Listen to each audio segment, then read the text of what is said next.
I had a good friend of mine. He had a drug deal go wrong, got shot in the head. We were 15 years old, and all he wanted to do was buy a pound of weed, and went down the wrong alley with the wrong person, popped him and took his money. When my brother passed away, I just put blinders on, because then I didn't have to focus on dealing with my brother's death. Every day I was just train, keeping my mind occupied so I didn't have to deal with the grief. You're in a 10 by 12 cell by yourself for a year.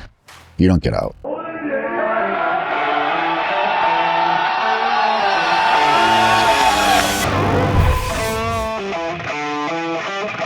Time to sit down, keep it real, and cut the bullshit. Welcome to Table Talk.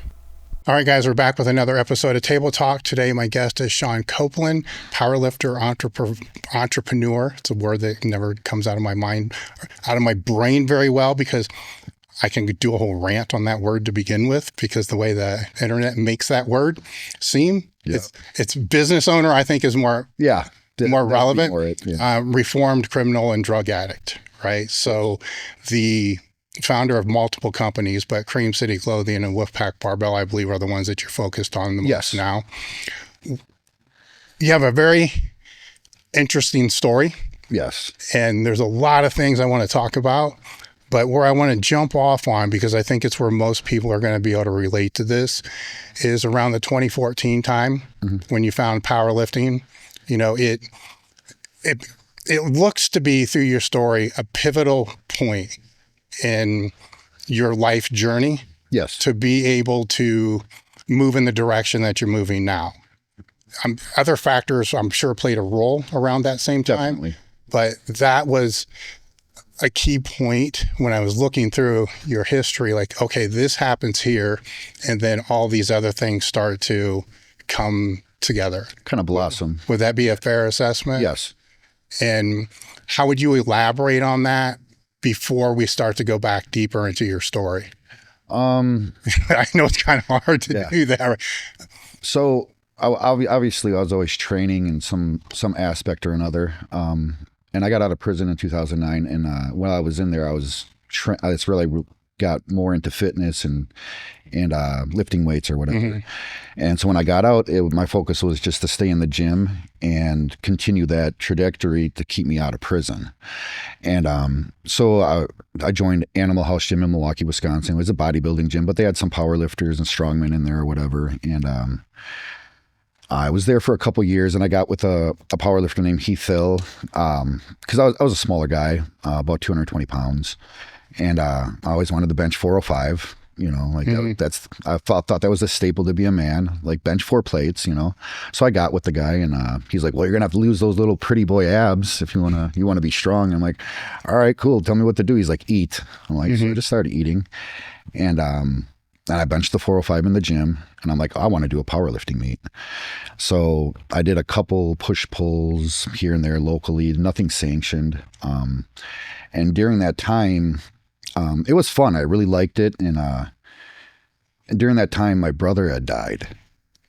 And that kind of pushed me like deeper into lifting weights.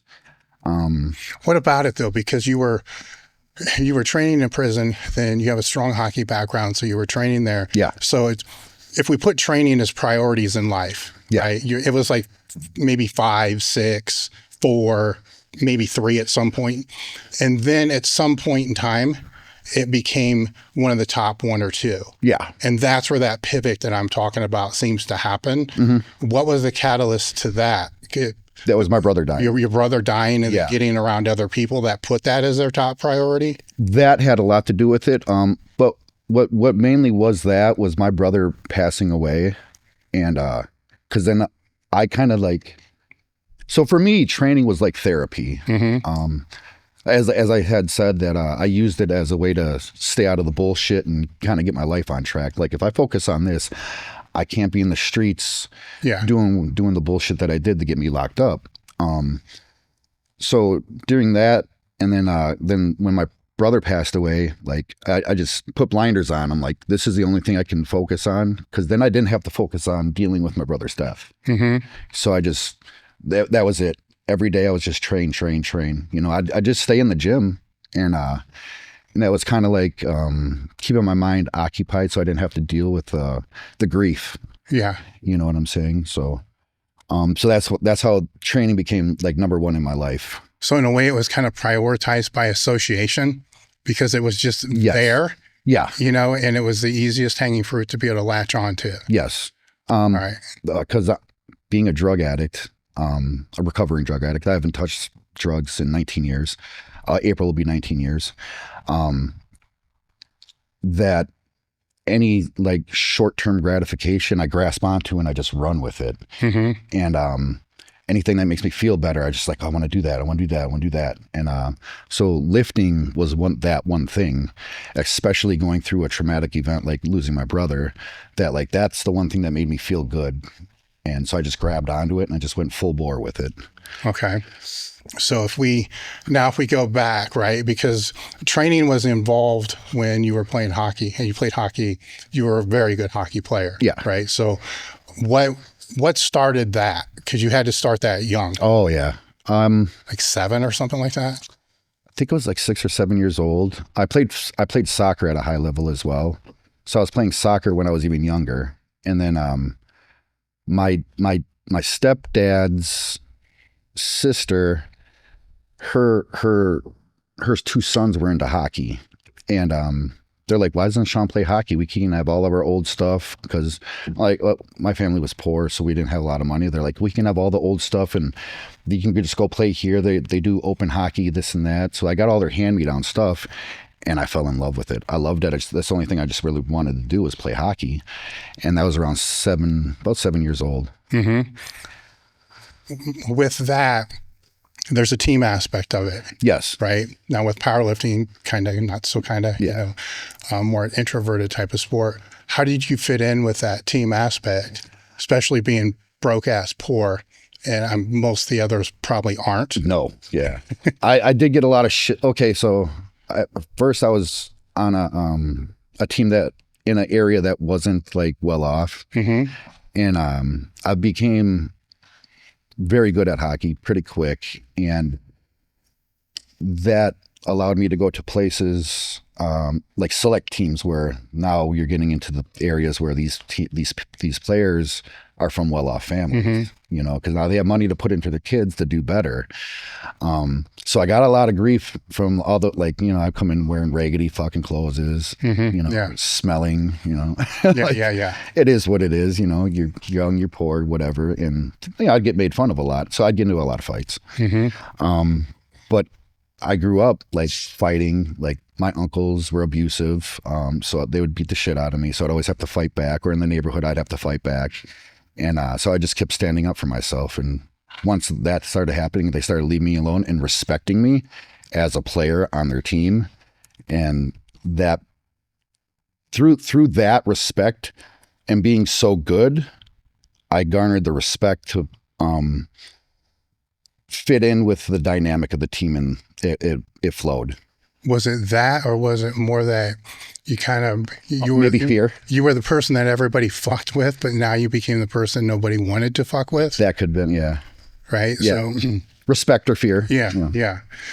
And how did that play out over the time that you were playing? Because you played all the way until you were 17. Yeah. That was early on. That was like I was 7 years old, to 12. Where that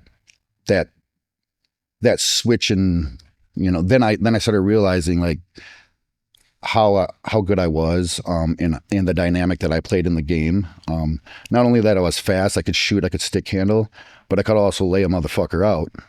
You know what I'm saying? So that type of going into my my teenage years with that type of attitude and realizing my strength, like, I'm sorry, I lost the question. With when you're younger, you know, bullied for being poor, you know, uncles beating you up and all that shit. I mean, yes, you can get to the point where you can fight them back, but not when you're 7. No, not when you're 8. Yeah. You know, you have to mature and get physically bigger. Definitely. You know, before that happens.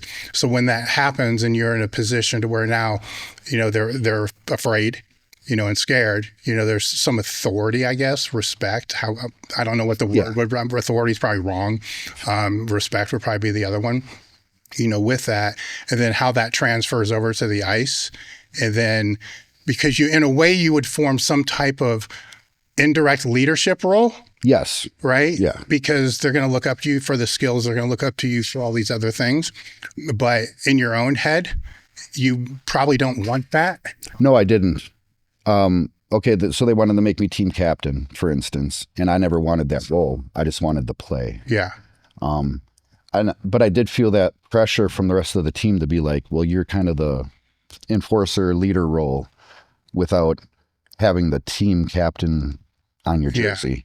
Because I never wanted that. I mean, I tried to be the team captain, but then you have to be diplomatic too, because you have to deal with the refs and other coaches and this and that. And I'm like, I just want to play hockey and knock heads around and be good at what I do. So garnering that fear or that respect or whatever it was, it felt good, and so, but I never wanted that role. I didn't want that leadership role, which I have now with the gym. So it's kind of like, you got it, huh? Yeah, no, I feel like that was just the trajectory of my life. Like it just fell into place, and I mentally probably wasn't ready for it when I was younger. Yeah. So how are you balancing your time on the ice with your time fucking around and doing all the other shit? Was the ice your reprieve? Yeah. Away from all the other shit? At one point it was, and then so growing up with no money, like you always put money on a pedestal then, like, oh, we're growing up around other kids that have money and like that, like you don't have it. So yeah, I was good at sports and this and that. And I kind of felt like my parents were using me as like a trophy kid. And so they wanted me to do well in sports and this and that, so I could eventually,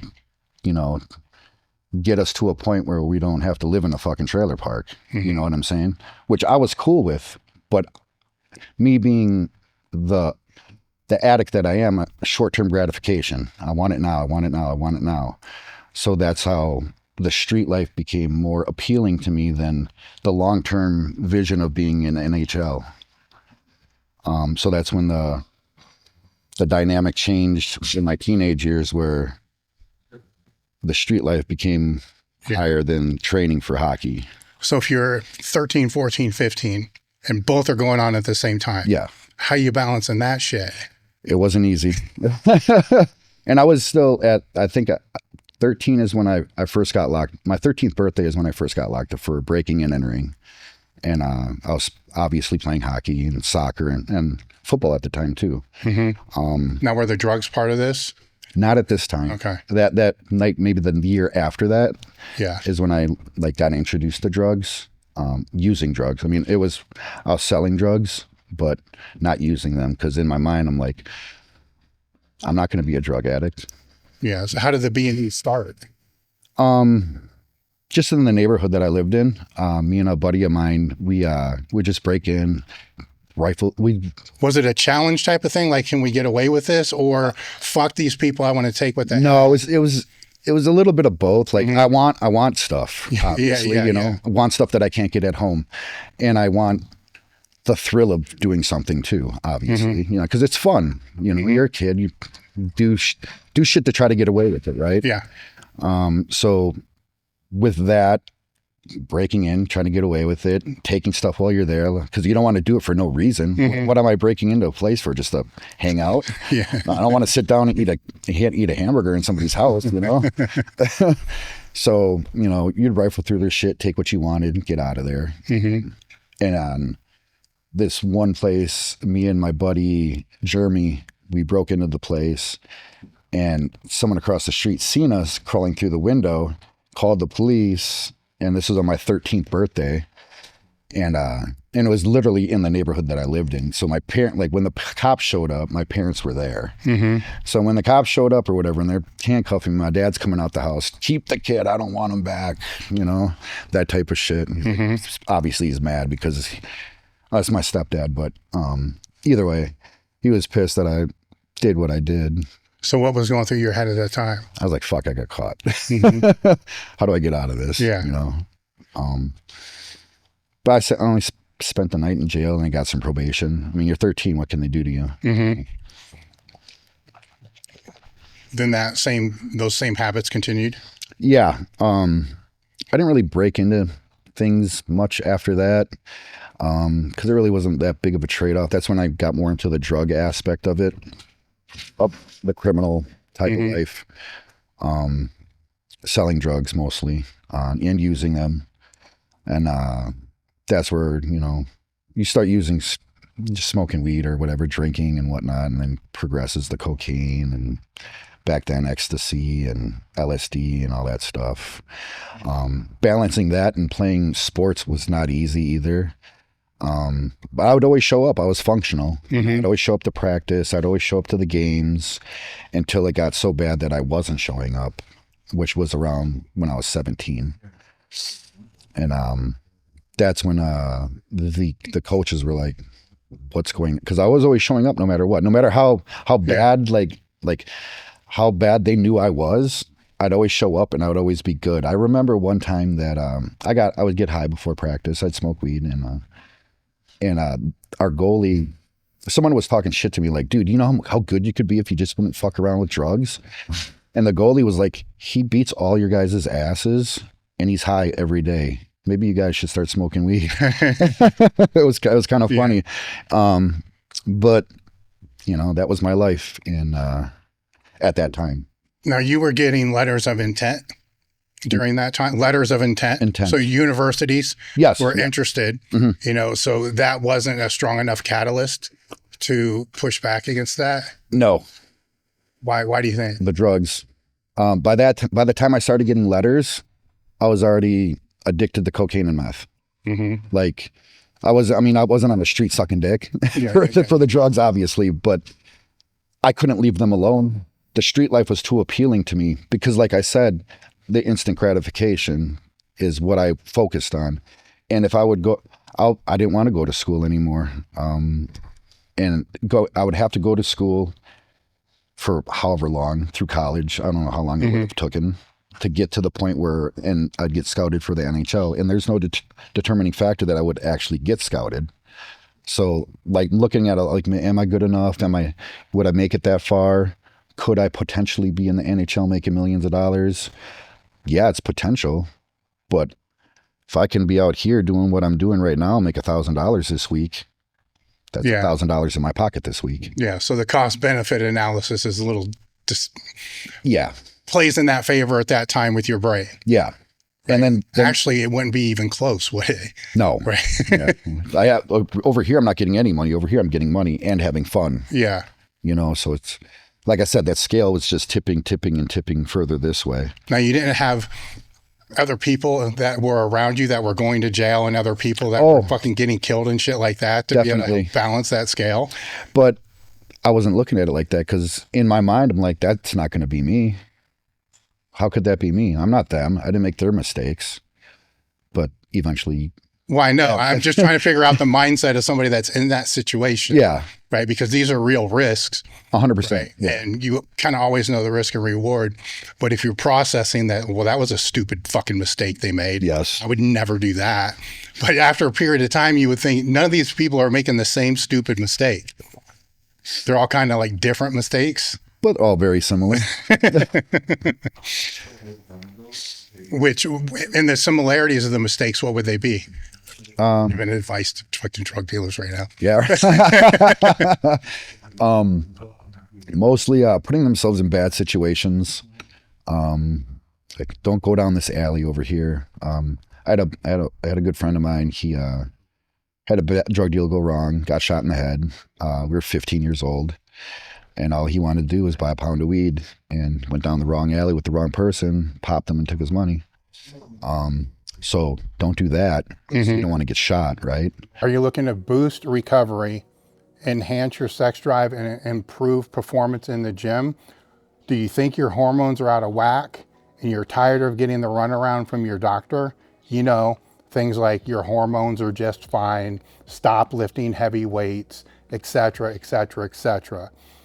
I know what that feels like, as I've been down that road most of my life. This is why we've partnered with Merrick Health. Merrick Health is a premium telehealth platform that specializes in hormone optimization and preventative medicine, ensuring a better quality of life. Merrick Health offers a Table Talk panel tailored for our listeners, featuring comprehensive tests like total and free testosterone, sensitive estradiol, and advanced markers like lipoprotein A and IGF-1. These comprehensive panels of up to 84 carefully selected biomarkers allow you to identify areas of enhancement and maximize your physical, cognitive, and sexual performance.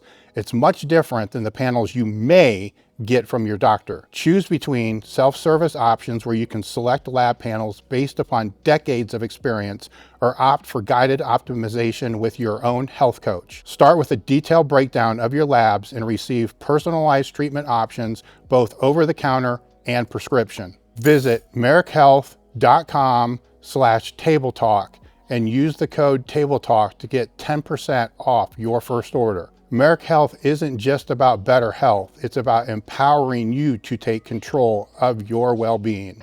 Don't be in houses that are basically drug dens, you know, don't go there. But then there's always that people wearing wire on you, which is what I got hit for. Is I had a best friend, right?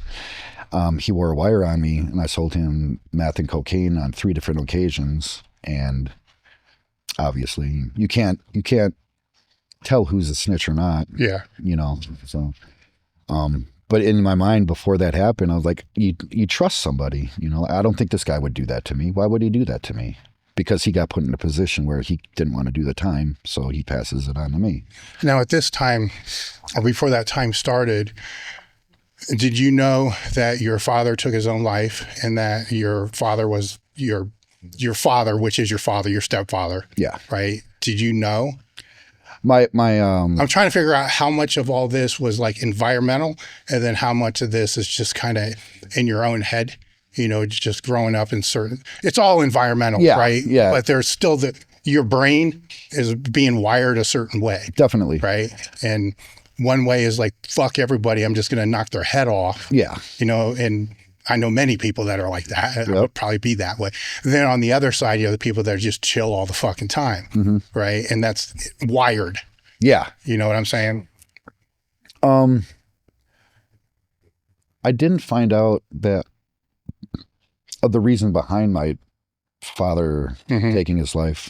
My biological father taking his life, because my stepdad's still involved in my life, and I love him. He's no disrespect at all. So biological father. Yeah, let's make that clear. Until later on in my life, and actually till recently, to be honest with you. And it was not easy to deal with. I just knew that he wasn't I was fed bullshit, you know, just trying to cover that up so I didn't have to deal with it. You know what I'm saying? So it wasn't part of that wiring. I just knew he wasn't there. Yeah. You know, I was never told that he committed suicide, and I don't know why. Probably because they thought I wouldn't be able to handle it properly, but I'd have rather known back then than I do now. You know, I don't know if it would change the trajectory of my life at all. But I'm okay with that. Now I am.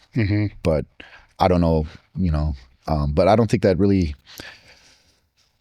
had anything to do with where like at that time. Yeah. You know, I just knew that he wasn't there, and my stepdad was.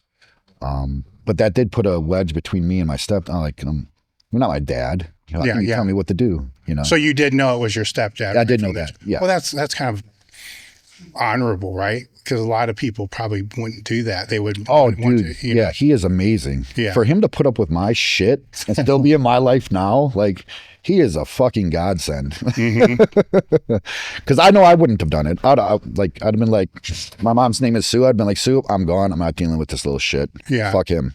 You know, I'd have been gone. Well, a lot do. Yeah, exactly. Why would you deal with somebody else's issues? You know, especially at that point in your life, like, you have so much you could give to other people or start your own family, you know, than have to deal with somebody else's leftovers. So when you got popped at 17, were you tried then as an adult? Yes. Well, before that, I got popped when I was on bail for an armed robbery. So I was still 17 when that happened. When I was 17, I had a buddy that got robbed by this other dude that I know. And we decided to rob him back, you know, to get back from our other guy. So we set it all up or whatever, pistol whipped him, took his money, sent him on his way. Well, he went to the police and got us, put an armed robbery charge, recklessly endangering safety, and some other charge or whatever. And I bailed out for that. How's that work? Where's the proof? His word against ours. Yeah. I know. And they took the gun. They found the gun in my guy's house. I mean, we should know this is back when there's no phones and shit like that. Yeah. This shit. This is 1997. Yeah. So there was no proof. It was just him and his buddy's word against ours. And but they arrested us, charged us with all this stuff. And I got out on bail. And while I was on bail, that's when I caught the drug charges. Earned the drug charges. I didn't catch anything. You know, I did the crime. You know, and so what happened with that was because there was a very lack of proof and this and that, and you know, we played it off pretty well. And then my brother that passed away in 2013, he is the one that we committed the crime together. He passed the polygraph test. So like, well, what can we do with this? You know, so they kind of just dropped the case. Okay. But I had to plead out to all the other shit, like the deliveries, the bail jumpings, and all that. And that was when I was 17, but I was waived into adult court for all of it. All right. So then that stacks on top of the 13-year-old B&E, right? Yeah. So it's all there. Yeah. Right. So that gave them the justification at 17 to charge you as an adult. Oh, I had more crimes before that though too. Okay. I had possession charges, batteries, as a child, like, and what else? Breaking into cars. So I was supposed to. I did time as a juvenile in institutions as well. I did 2 years in a boys' home, which St. Emilian's Lakeside is a boys' home in Milwaukee, and so when I got out of there, that's when I caught another drug charge. So how's the boys' home work? I mean, is it just like a group house, or is it an actual institution? It's an institution. Doors are locked every night. It's a school because you're underage, so they have to provide schooling for you. So you live inside the school basically, and there's dorm rooms. Yeah. Kind of like a barracks or like a barracks in the military. Yeah. And there's usually like 4 people to each room, and they lock the door at the end of the night. You just kind of in there unless you have to go out to go to the bathroom or whatever. You know what I'm saying? And it's like a juvenile prison. Okay. Realistically, that's what it is. All right. So all these priors are what led up to when you're 17. Yeah. So I mean, they're not supposed to use those, but it's the same damn judge I keep seeing for the last 5 or 6 years. So he's like, "Fuck this kid. We're throwing him." You know. So what was the actual charges that they threw you in for? 1 count delivery of cocaine. 2 counts delivery of methamphetamine all 3 as a repeat offender, and 2 bail jumpings. And the sentence was what? 4 years in, 5 years out, and 27 years withheld. The withheld sentencing is if I catch another charge, I come back and I face another 27 years. Doesn't matter what charge it is, which I did catch another charge and I had to go back for that. Yeah. Later. So how long were you in then for? That time I went to boot camp, so I got out in 2 years. So I cut my time in half by going to boot camp. So military boot camp or like prison boot camp? Prison boot camp. Okay. So what's that look like? It's exactly the same as a military boot camp, but it's for 6 months instead of whatever basic training is. And you don't get to go home, obviously. You're there. You can't talk to anybody either. There's no speaking or between inmates and that, like at all. So it's a little different, but like it's all military based. It's structured just because you have ex-military running it, and very physical training based. Luckily that I had such a good sports background that I aced that part. Like that shit was nothing. But it's rational thinking, criminal thinking, and AODA program. And I already had my high school diploma, because that shit was easy to me. It's like schooling was super simple. So all I had to do was the AODA, the rational and criminal thinking. Mm-hmm. And that's from morning till like 4 in the afternoon. Yeah. So all day it's just reprogramming your brain. That's what they're trying to do, you know. So that's for 6 months, then you go to prison for the next 6 or 2.5 years? No, you do time until this is how you get out. So Okay. once you graduate from the program, that's when you're released. Totally released. Yeah. All right. And then you start your probation or parole, like, because you're getting out early from the prison. I get it. You do the parole. All right. So that's like in place of the 3 years that you're supposed to serve. Yeah. Yeah. Okay. And then I did that. I was actually in the boot camp for 10.5 months because I kept fucking up during the program part. Yeah. So they extend you until if they feel like you're not learning anything, then they revoke your program and you go back to prison. Were there any takeaways from that time that still serve you well now? Yes. Such as? The rational and criminal thinking part, I can really, so if I'm put into a situation where, what would be the best option to do, I can figure it out and then I can make my choice on if I want to do that or not. Yeah. Without like back then I would just do it. I wouldn't even think about it. Now I can process things, you know? So when I got out during that time, I was able to process things. And being that I wasn't on drugs anymore, I could actually do that. I could think through these things and not be just go. So that helped until I got back on drugs. Yeah. You know, what pulled you back in? same shit. Like I was working a job, and I think it was 99 because I got out 2 years. So it was like 99, end of 99. Fucking working a job for $12 an hour. Like, I mean, I'm not used to $12 an hour. You know what I'm saying? So, well, for 2 years, you're making what, 50 cents a day? well, but yeah, but everything's taken care of me. Yeah, true. You know, like I'd have not, like, I'm not, who do I got around me to like, or influences either. I have no influences. There's no TV, nothing, like, cause I wasn't in prison. I was in boot camp. So I just got released into the community and very straight and, but $12 an hour, like, I don't even, like, I got paid every 2 weeks and it came out to like, after taxes and my 401k and insurance, maybe $600 every 2 weeks. Luckily, my mom let me live in the basement, like, so I didn't have many bills. I paid her $100 a month, or not a month, a week, and, but still, like, I'm living on $800 a month. I need a car, I need food, I need that, it's not a lot of money. Yeah. I mean, back then it's better than what it is now. Like $12 an hour is nothing now. But back then that'd be like $20 an hour now. No, but you're also comparing that to what you were making. Yes, 100%. Yeah. Slinging drugs on the street. Exactly. Yeah. A day.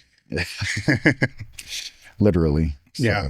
So that plays heavily in the mind that like, oh, I can just go back here and do this again, So that's obviously what I did, and led me back to the same shit. How long did that go on until it led you back? So going back in, I got back into selling drugs and that life in like 2001, and I was drinking a lot, doing a lot of cocaine still. And that went on until 2006 when I got locked back up. So it was about 5 years that I was a hellion. I was probably the worst person that I ever was during that time. And like I'd be in the bar every night. If not the bar, I'd go to the strip club. I'd always have a pocket full of cocaine, no matter where I went. It would just be on me in case someone needed something. I could just like, I was fighting all the time. I just loved to fight. I liked that. Probably from all the anger and bullshit that I had built up that I never dealt with.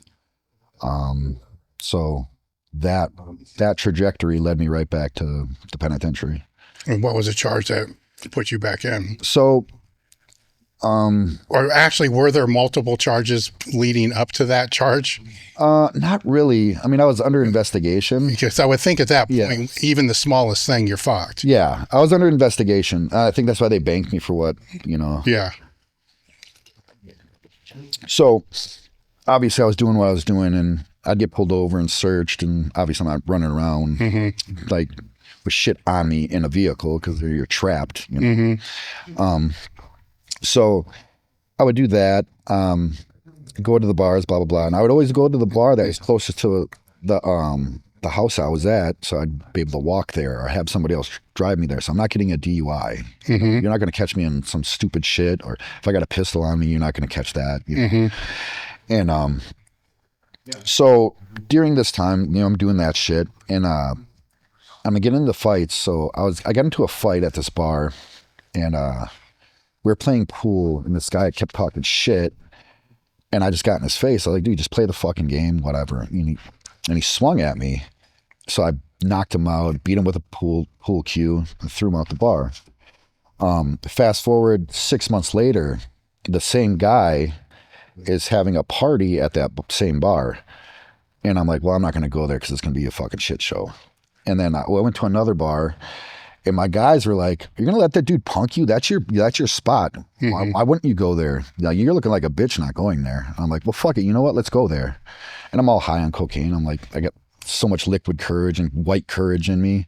You know what I'm saying? And so I go there anyway. And he's in the back hall with all of his people or whatever. And my girl at the time, she walks by like the entranceway, and it was him and his friends, and they threw a beer on her. And she comes up to me and tells me this, and he's like walking behind her. So I had a beer bottle in my hand. So I just smack him with the beer bottle. His two friends rush me. I beat the hell out of those guys. And I start stomping the dude that threw the beer on my girl. And so that happened. I left the bar. I ran back to my house because I was like a mile away. And then the police came to my house, got me there, and that's when I caught that charge. So I got a substantial battery with a weapon or something like that. But because I was on probation still from the stuff back in 1997, I faced that 27 years, which was the 3-count. It was like 3. So 9 years, 9 years, and 9 years. So I was facing 27 years plus the 1 year in for the battery, and then more probation. And so they gave me 9 years on the old case, ran it concurrently, and then an extra year for the battery. So they gave me another 4 years, but I don't get no programs this time. So I had to do. I got in Wisconsin under the old law, because there's truth in sentencing, which is a new law, and there's the old law, which is you get paroled after 2/3 of your time. So after the 3 years I got on that other shit, I only had to do 2 years of it plus the 1 year for the battery. So I did 3 years off of that 4. Now, when you go back in, it's not boot camp. No. So what's it like then? Because I've done time my whole life, I just go right back into the flow. I know how to do time. So basically day room, playing cards all day, gambling, playing chess, playing dominoes. And they still make you do a program, but you don't get no time off for doing the program. You just have to do it. It's part of the curriculum. And plus you want to do it anyway because it gets you out of the cell block. When you say program, what do you mean? AODA program. Because when I got arrested or whatever, and I had to see my PO, they piss test you. He's like, well, you got cocaine, weed, and whatever else in your system. So and then you use that as like, well, I'm a drug addict. That's why I was in the bars doing this and this. And, you know, you try to use anything you can as an excuse for your bad behavior to try to get out of trouble, you know, which really is, the judge knows, like, no, you're just a fuck up, you know, but you still try it anyway. Yeah. Either way, so you still have to do the program, which was an AODA program. So that was like 6 months or whatever. Now you going through withdrawals and shit while you're in there? I did, yeah. The first like week was horrible. stopped cold turkeying off of cocaine, and I was taking Percocet. Back then it was oxys. I would use oxys and Xanax to go to bed, and then cocaine to wake up. So coming off all that shit was pretty fucking rough. The first week, the second week was a little bit better, and after the second week, you're kind of clean. Then you just focus on, living as best you can. You're locked up in a jail cell, but what do you mean by rough? For people that wouldn't know, your body hurts. You're constipated as shit. All your muscles are just like cramping. You puke. You can't sleep. Cold sweats. Just real shitty. And you don't really think of yourself as an addict either, because you're doing life. I ran at the time I was running a roofing company for a guy, and I was selling dope, and I was in the street, and I'm not out here, sucking dick for cocaine on the street corner, living in an alleyway. So I never viewed myself as a drug addict. But when I didn't have drugs anymore, and I went through that fucking time in there, I was a drug addict. You feel that shit. Like, going through withdrawal is nothing nice. And at that point I was like, I never want to do that again. I never want to feel that pain again. That helped change me, along with being, I left prison from solitary confinement. So that's another thing that actually changed my mentality too. Cause when I was going through prison, and my whole mentality was like, I'm gonna get back out and just start hustling again. Like this is just my life. This is what I do. And when I got to work release, and I was in a sand foundry, and I was bringing tobacco and creatine and like supplements in, like hydroxycut and whatever, and selling it, and because you can make $100 off of a pound of tobacco, and I get a pound of tobacco for $20. So I bring it back, and I had a cell phone, and I was like, I'd hollow out my my little food container and then shove it with fucking contraband items. Well, I got caught doing that, so I got a year in solitary confinement, year in the hole.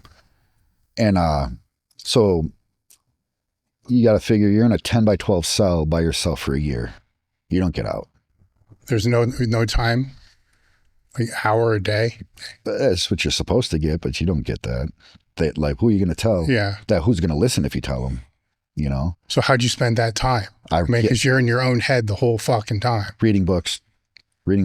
Yeah, that's the only thing you can do, because you gotta they call them swampers, which is like another inmate that just walks up and down the cell. He hands you like toilet paper, your bedding, and you need new clothes and shit like that. But they also have books, so every other day they come by with a tray of books, like here.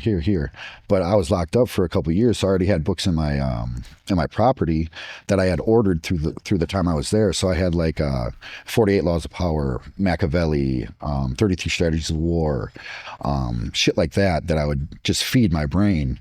So I just kept reading. And so I got out. So wait, hold on. So your only distraction is reading, right? Yes. But this is kind of fascinating to me, because there's so many people in society right now that struggle with just being able to meditate for like an hour. Some of the advice we've given on the podcast is just simply, before you start your car to go somewhere, just sit with yourself for 3 minutes. And people can't do that. No. Right? You have to sit with yourself. Even if you're reading, you're going to get tired of fucking reading. Yeah. So most of the time you're just going to be sitting there with your own thoughts. Right? So during that time period, were you able to kind of rewire how your brain works? You have to. How? I get you have to. I'm going to be honest. How? Yeah. I don't know how I did it. Yeah. I just knew that I had to focus on anything but being stuck in a room by myself. I read the Bible a lot too. Yeah. Like, that's probably where I found Christ, for the most part, is being locked up. And I go to church now. So that carried on. I fall back in and out, obviously. That's just part of me. Yeah. But that helped a lot, was reading the book of Christ. That helped a lot, because the stories are all uplifting. you know, so you already know where it's going to go, but it helps you process. And the other books too, they're self-help books, you know, like they help you visualize what you're going to do when you do get out. Yeah. Well, I mean, Robert Greene shit can do both. Yeah. Right. It can help you be more, you can be more combative, you know, when that's coming against you. Yes. But you can also use that as, hey, here's some shit I can use. Yep. You know, so it's a dichotomy with that. It really is. It is. Yeah. And I've done both with them. I know, but it's fascinating though, because when I was going through those, you can see times in past where people have used that, you know, against you, you know, and now you kind of have like a tool on how to combat, to see it. Exactly. How to combat it. Yeah. But then also times that you used it. Yeah. Like, oh shit, I was doing that. I was doing that. That's shit. chapter 13. Exactly. So in that time, where I'm going is a lot of people, when they'll see certain situations, are going to go to negative thoughts. Yeah. Right. And even with themselves, it's all negative thoughts with themselves. And over a period of time, some people can learn how to reframe that. Yeah. Like it still comes. Like if you're an anger person, the anger still comes, but then you're like, no, wait a minute. Why exactly am I mad? That's pretty fucking stupid. Yeah. You know what I'm saying? So that reframing kind of comes in there. Is during that time, were you able to harness those skills? Yes. That I don't know how I did it, but like maybe just self-talk, you know, self-talk. When you kind of have to though, because if all you're doing is sitting there being fucking depressed. Oh yeah. And you can't deal with it. The whole time you can't deal with it. You go fucking insane. Yeah. You know, so you'd have to reframe that. And I that's what I tell a lot of people when they ask me like, how did you deal with it? I was like, well, I couldn't be fucking sad the whole time. Yeah. You just think of happy shit and try to be better. Well, the other variable is you didn't have a choice. No, yeah. You know, the person... It forces you into it. Yeah, the person that we're saying sit in your car for an extra 5 minutes has a choice. Yeah. They can start it up, turn the music on and go. Oh, definitely. You know, you have no choice at that point. And there is like times like, so yeah, during that time I was able to reframe my mentality and think like, and be okay and like, humbled in a way. Whereas like, when I'm out here, like I do get in my moods, like when shit, like external things happen to me, I get depressed still, you know, and I got to work through that. And I'm like, I see a therapist because I can't do it. I mean, if I'm forced to do it in a room by myself, like I have nothing else, like this has to happen. But I got so many external things happening in my life. I got the gym, I got the clothing company. I'm part owner in a furniture store. You know, I got a lot of moving parts to my life and trying to juggle a relationship if you have one, you know, like, where do we go with all these emotions? Where do we put them? You know, like this. How have you found to stop it? Right? Because I deal with the same kind of shit. Like there's when you're a business owner, there's so much shit going on. Most of it really doesn't matter. Yeah. But sometimes it's just, how do you just fucking stop? You know what I'm saying? Exactly. And the goal is just to get it all to stop in your head, which is a lot easier said than done. Yeah. You know, how have you found any ways to be able to get it to just stop that doesn't involve drugs? Like I'm learning it now because I still drink. So sometimes I fall back into the drinking and the depression, and I have to get dragged out of it because it hurts the people around me, which I'm struggling with. But I know I can do it, so it's just part of my growing. You know what I'm saying? And that's why I have a therapist to help me. Like, hey, you're fucking up over here. Don't do that. Yeah. Okay, so I got to do this. You know, I need help with that. And I know that about myself, though. I know I can't do it all on my own, and it's humbling to be like, well, fuck, I'm not weak in that area, but I'm not strong either. I just need a little bit more of a push, a little bit more help.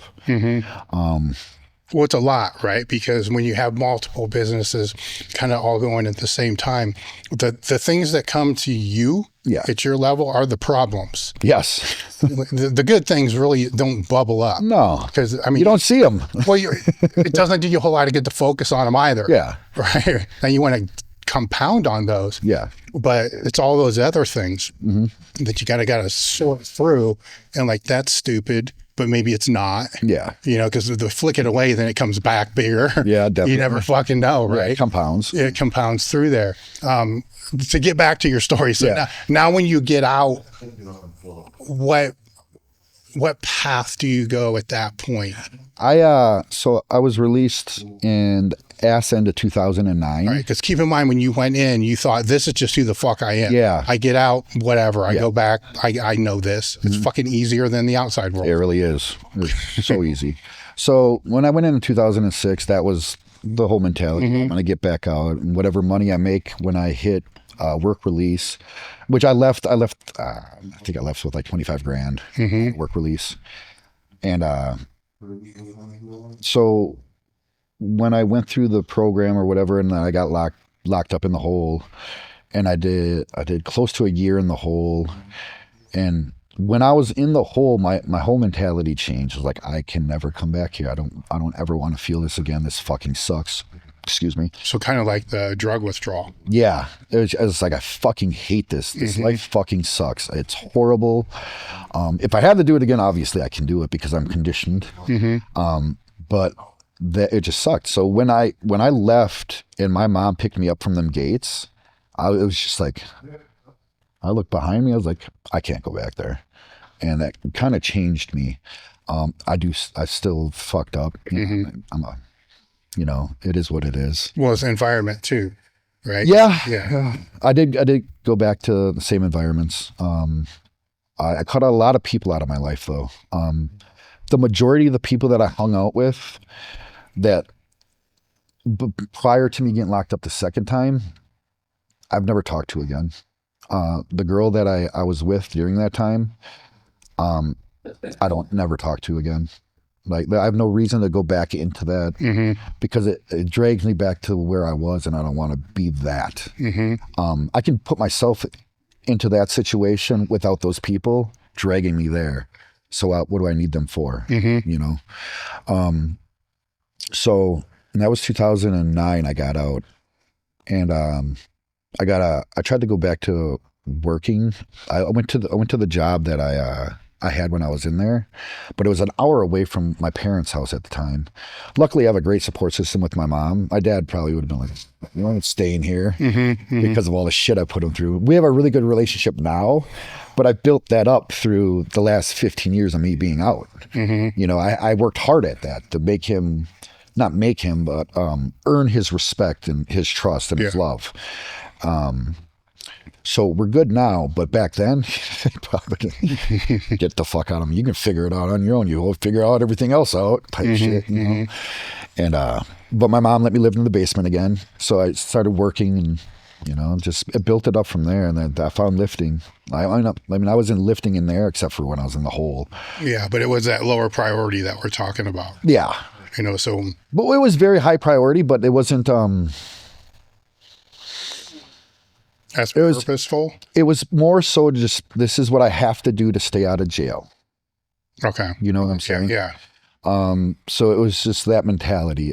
Because it wasn't powerlifting at the time, which is like fitness. Because at the time I didn't have money. So when I got out, I went to the Anytime Fitness in Brown Deer because I was living right well, after I left my mom's house, I was living with my brother Mark, and it was in Brown Deer, which is kind of ghetto. But there's an Anytime Fitness up the road there, and I walked in there. I'm like, hey, I don't have any money. Can I clean up the gym or do anything just to get a membership? And she's like, yeah, let me talk to the owners. She called the fucking owners, and the owners were like, yeah, he can clean up the gym twice a week, you know, and you got a membership. I'm like, thank God, now I can lift, you know? And that was kind of like my saving grace. Because if I didn't get in, like, if I didn't do that, I don't know where I'd be. You know what I'm saying? So it was, and then through that, I started working as like the front desk person at Anytime Fitness. Then I got my personal training certification. So I was doing personal training for them. So that was kind of like my saving grace, was that Anytime Fitness. How did that lead to powerlifting? After a year of being there, I was like, it's not fulfilling enough. And then I moved. and it was closer to Animal House Gym, which I had mentioned before. And I started going there, and that was where the introduction to powerlifting and strongman and bodybuilding became. And that's where my interest in all the strength sports actually peaked. I was watching old videos of West Side anyway, because obviously that shit's cool, you know. Just searching YouTube, I'm like, holy shit, what is this? This is rad. I like that. How do I get involved in that? I seen you in the videos, Chuck, you know, and so, you know, that was my introduction to that shit, and that's when I met Heath Phil, and he introduced me to powerlifting. What did that look like, getting ready for your first meet? The reason I'm asking, because this Anytime Fitness, you're doing the personal training. I mean, there's so not different. like crews, there's not like camaraderie, maybe a little bit, but not really. If now you end up in a place where there's camaraderie, you know, there's still drama, but that's every fucking gym's gonna have the gym drama, but you probably see that way less intrusive than most people do. For sure. So how was that experience? Going to Animal House, there really wasn't any like crews or anything like that, because it's mainly bodybuilding with like outliers of powerlifters. So going into because I was just like, because Heath was like, he's like, well, there's a meet this week and it's a push-pull. It's at this this gym in the ghetto. It's the community center thing, but it's really fucking cool. It takes the kids out of the hood and puts them in there. You know, it's a really good program. It's not sanctioned, but it was whatever. So I did a push-pull. I benched like 420 and pulled 6 something, and I fucking loved it. But leading up to it, I did 531 because it was that was like not much shit out there at that time. And I'm like, well, that's easy. I could follow that, you know? And I just did it on my own. I had Heath lift off for me and judge my squats and my deadlifts and teach me the commands or whatever like that. And it was. What about it did you love? Just the thrill of it. Like everyone like cheering for each other. Like, you know, because it was so small and unsanctioned, like there was no attitudes, like, you know, like when you go to these higher level meets, like people are at each other's fucking throat, which I like that though too. That's cool. But like just the environment, I'm like, this is my people, you know, everyone's strong and kind of fucking nutty. Like I like that shit. Like I come from a nutty background. I fit in here. I love it. You know, I instantly fell in love with it. And that was like they say, you got the bug. You got the fucking bug. So then what changed after that? For your training, where you trained, all of it? I stayed at Animal House for like another couple months, and I did a Wisconsin State push-pull. It's at the state fairgrounds, and it's a huge fucking crowd. It's more people there in that crowd than at any powerlifting meet I've ever been in, except for like the Arnold at the main stage, you know. But it's on that level because it's the whole entire state fair, you know. So it's like, I'm going to do that. That's cool, you know. It's still unsanctioned, but it's a fucking fun time. And I don't know if you remember Eric Marosher, Monster Garage Gym. He used to write for you. He was at the meet, and so Monster Garage Gym was about 45 minutes from Milwaukee in Waukegan at the time. And him and his crew was there. And so I went up against his guys and I beat his guys. He's like, hey, you should come train with us. And I'm like, well, where are you? He's like, it was a Monster Garage Gym in Waukegan or Gurney or wherever they were at the time. I'm like, I ain't driving no 45 minutes to go train. You know? At the time, I was like, I really wasn't in it like that. And then another month goes by and he threw a bench shirt at me. And I'm like, what the fuck is this thing? You know? He's like, well, this is a bench shirt. Throw it on. We're going to have some fun today. I'm like, all right, cool. I'm like, oh, this is the shit that I seen in the West Side videos, you know? So I threw it on and I recorded it and I posted it on Facebook. And my buddy Brendan was training at Monster Garage. He's like, you need to come down and train with us, dude. He's like, you'll have some fun. And I'm like, where are you at? He's like, Monster Garage. I was like, I don't know, man. He's like, you know, this is, I say this all the time. Because it hit me so good. He's like, you're at Animal House Gym. It's a bodybuilding gym. He's like, you don't go to fucking baseball camp to learn football. I'm like, all right, I'll be there Monday. And I went there on Monday, never looked back. So 4 days a week to go train. And that was it. I was in. How did your training then take off? He just threw me in gear. Yeah. And I just loved it. It is you know, like we followed old West Side templates and conjugate. And I'm like, but just your numbers, how did the numbers? oh Jesus, through the fucking roof. Yeah. You know, and no, like that probably wasn't the best for my body because I fucked my body up pretty good because I got so strong so fast. So I was squatting around 600-700 pounds raw. And obviously you put the brief on, now I'm 800-900 in a week or 2 weeks or whatever, plus a band and then this and that. Within a year, I'm squatting 1,000. I'm benching in the 7s and I'm pulling in the 7s like immediately. And I'm like, well, this is amazing. I love this. I love this so much. Well, I think that's a huge thing that people miss about being in the environment. Yeah. You know, we can say crew, not crew. If people around, oh, right? God. Because you can have multiple crews in the same place, but that alone brings your numbers up substantially because you think you're strong with the 420 bench.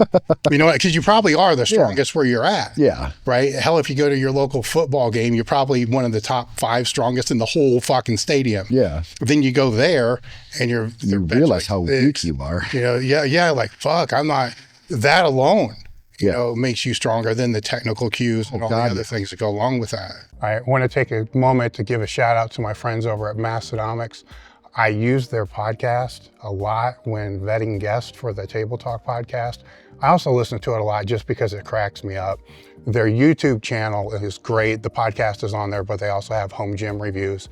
Their apparel line is amazing. The standout products for me are these drink spotters. Rarely is it used for holding drinks. We have one on the monolift that holds the collars in between sets, smelling salts, chalk, whatever. You'd be surprised at how much crap you can put into one of these things. Their stall mat coasters they brought out last time they were on the podcast. These things are great. Check out their website, mastonomics.com, as well as their podcast and YouTube channel. Yeah, like the moment that I got there and I seen Mike Strom at 198 pounds benching what I'm benching raw.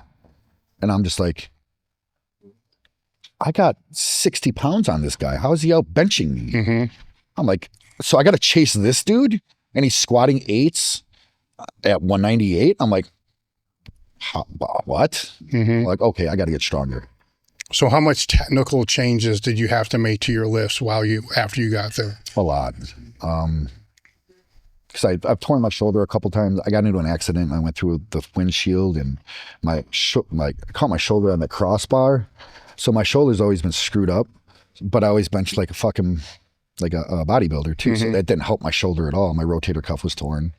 And he just taught me how to engage my lats and my triceps. Like the first day, I'm like, oh my God, my shoulder doesn't hurt that much anymore.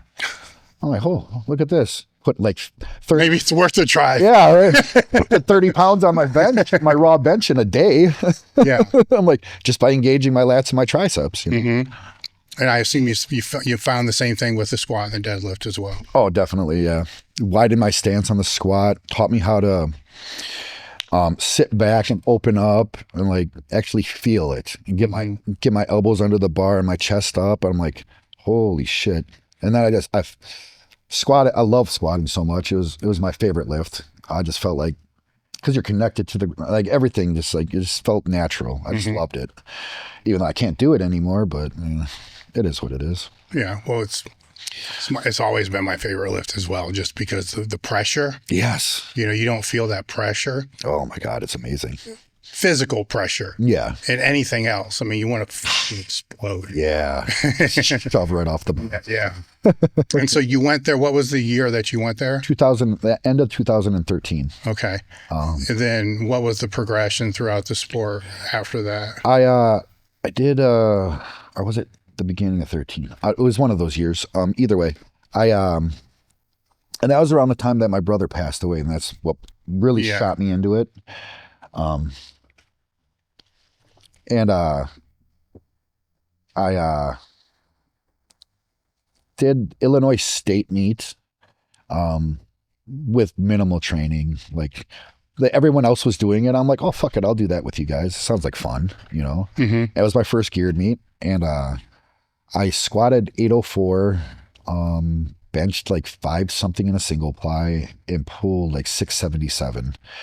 And it was just a blast. I loved every second of it. Then I went on to, they did nationals and then worlds that year, which I think you sponsored. Where it was in West Palm Beach. You put all new, brand new equipment. I remember that because it was all orange and brand new. I'm like, this is fucking awesome. I loved it. But I didn't do well after that, really, because I kept hurting myself. At nationals, I stood up and blew my hip out. And at worlds, I got into a fight like 3 weeks prior to the meet, and I broke my hand and my wrist. So I just loaded up with GH and just to get to the meet. I'm like, I'll be able to perform. Really couldn't perform. Yeah. Well, I was going to ask now, during this time, was that enough of a diversion to be able to keep you away from the drugs and crime and all the other stuff? Yes. At the time, yeah. I was personal training and bouncing at nights, and I was still doing some repair work, like with roofing and stuff like that. And so that kept money coming in and shit like that. So that's how I hurt my wrist, is I got into a fight bouncing. Yeah. I busted this dude's face open, but broke my fucking wrist 3 weeks out from the meet. Yeah. And that was at West Palm Beach, 2014, I think, maybe 2013 or something like that. But that was at that meet. My wrist was broken, so I remember Eric Marosha. He was wrapping my wrist, and I'm like, dude, it's fucking killing me. Like, I'm going up for my third bench. If I make it, I in the meet. If I don't, I'm bombing, because I get it down and the pressure would just, my hand would just start shaking. And he looked at me, he's like, motherfucker, you're at Worlds, get up on there and get the fucking lift. And I'm like, I love this. And I benched 600 pounds with a broken wrist. It was my first 600 pound bench too. So, it was so much, it was fun. I just loved it. Like, even if you're hurt, you just go do it. Yeah. You know, like, muscle up, quit being a bitch, get out there and do it, you know? After that, I don't remember what meet I did after that. I bombed a lot. I did Corey Maselli's meet, which they took away. It was a big thing. He, with the Lilla Bridges, they said they didn't weigh in, and there was high squats and this and that. But that was where I squatted my first 1,000 pounds. Cause after Worlds, I got really bad piriformis disease and, sciatica. And, cause when I was driving there, I had my wallet in my fucking pocket, my back pocket, and I sat down on it the whole 24-hour drive, and I got out, I couldn't move my leg. I'm like, what the fuck? So I did the meet like that too, but when I was done, it would hurt so bad. That's when I went to Westside for the first time, and I talked to Louie. I'm like, how do I fix this, dude? Like, my shit is fucked up bad. I'm like, I've been trying to talk to other people. I'm like, you're the guy to go to, you know? It was like, how do I fix my damn piriformis? And he ran me through a bunch of shit for like an hour, and I took it back, and within 3 weeks I was better. Yeah, what were you doing? Basically, the main thing was single leg reverse hypers with my toes pointed forward and then my leg locked. He's like, you just do that. You're just going to stretch the band, the IQ band, or whatever, the sciatic nerve. He's like, that's a rubber band. He's like, you just got to get it loosened. So that's what fixed it. And I still do it to this day. Yeah. Because I don't never want to feel that pain again. So at what point did you start coaching, helping other lifters? So in 2014, going into 15, that's when I met Crystal. She was actually one of my first powerlifting clients. For me, when I get involved in something, I like to dive into it. So I bought all the Westside books and other strength training books and shit like that. And I just read, watched old videos, read old articles and shit like that. And Brendan used to do Brendan and Mike used to do our programming. And Brendan left. He went to Westside. And I'm like, well, someone else has to pick up the slack here, you know? So I just started programming us, you know? And I figured, fuck it, we got to do something here, you know? We got a group of guys that are we're just coming in and doing whatever we want every day. Every day turned into a max effort. Yeah. You know, like you guys know how that goes. And it's very easy. It fucking destroys you. Yeah, it's very easy to fall into. So I was feels good. Fucking work up. Yeah. But feels like shit. Well, you're a puss. Work up. And I was like, we need some fucking structure. So I just brought some structure to it, you know? And then Crystal, she she hit me up for like personal training. And at the time I was like, I just know powerlifting. That's all I want to do is just teach you powerlifting. So her first session with me at Animal House, she pulled 315 pounds, benched fucking 1.5 plates, and squatted like 300. I'm like, the fuck? Do you know how strong you are? She's like, why? Was that good? I'm like, bitch, was that good? Are you serious? I'm like, you're coming with me to Monster Garage. And her first day there, she pulled 400 pounds. Just being in the environment, like you said, you're in the environment. She pulled 400 pounds her first day there, you know, like a month into powerlifting. I'm like, dude, you're going to be something special. You're strong as shit. And then, so coaching her brought in obviously multiple clients because like, wow, she's fucking amazing. I want to do what she does, you know? And at the time I didn't feel like I was good enough to charge. So I just like, come train with us. I'll just throw you through a program and, you know, just run with us. You know? Was this more conjugate based? Yes. Yeah. Then would you pivot off of that as a meet came closer or just ride that all the way through? Pivot off of it. And what would that look like? So, I mean, it's kind of like the same, you know, Circumax type shit, you know, like, but it would be more of you're going to take so instead of like a traditional Circumax with bands or chains or whatever you want to do it with, we would, your 3 weeks out, you would take your second attempt, and then you'd reverse band your third attempt, or 50 pounds over your third attempt, or some sort of percentage over your third attempt. Because I've ran traditional conjugate, I didn't feel I got the best out of the typical Circumax. Yeah. So I just adjusted that part. The peak part. Yeah, the peak part. Yeah. I felt like we got a better peak out of the way I was doing it than the traditional part. Yeah. Everyone's different. You know? Well, would you think that's due to the specificity being higher? Yes. I think, well, the whole, like straight weight, straight bar, meat condition. I feel like it just programmed. Maybe it's just a thought. Maybe it's just in your brain. Like, okay, this is what you're going to do in 3 weeks. You're just going to do it now. Well, it can be, because for a lot of lifters, when I went from just traditional linear before I got to Westside, and you know, I found myself in this situation to where things were different back then, but I wasn't putting on a bench shirt until a meet. I wasn't putting on my squat suit until a meet. I wasn't squatting off a box. Everything was on a box until the meet, you know? So the first couple of times was like, what the fuck? Like, what do I even open with? You know, that was a serious question, because how in the fuck do I know if all we've been doing are these speed waves? Yeah. And we've done nothing max effort wise that's even close to what my opener is going to be. Like, what the fuck is that going to be? You know, and it's a big leap of faith. It really is. You know, which, you know, I was able to do, but I had enough people around me to justify, enough social proof around me to justify that, where you wonder when you're outside of that, you know, and you're like, oh yeah, you'll be fine. Yeah. And they don't have that. It's a disaster. It can be. Yeah. You know, it was for me at least. Yeah. But I didn't have the infrastructure as you guys at Westside did. Yeah. You know, which most don't. Yeah. Right.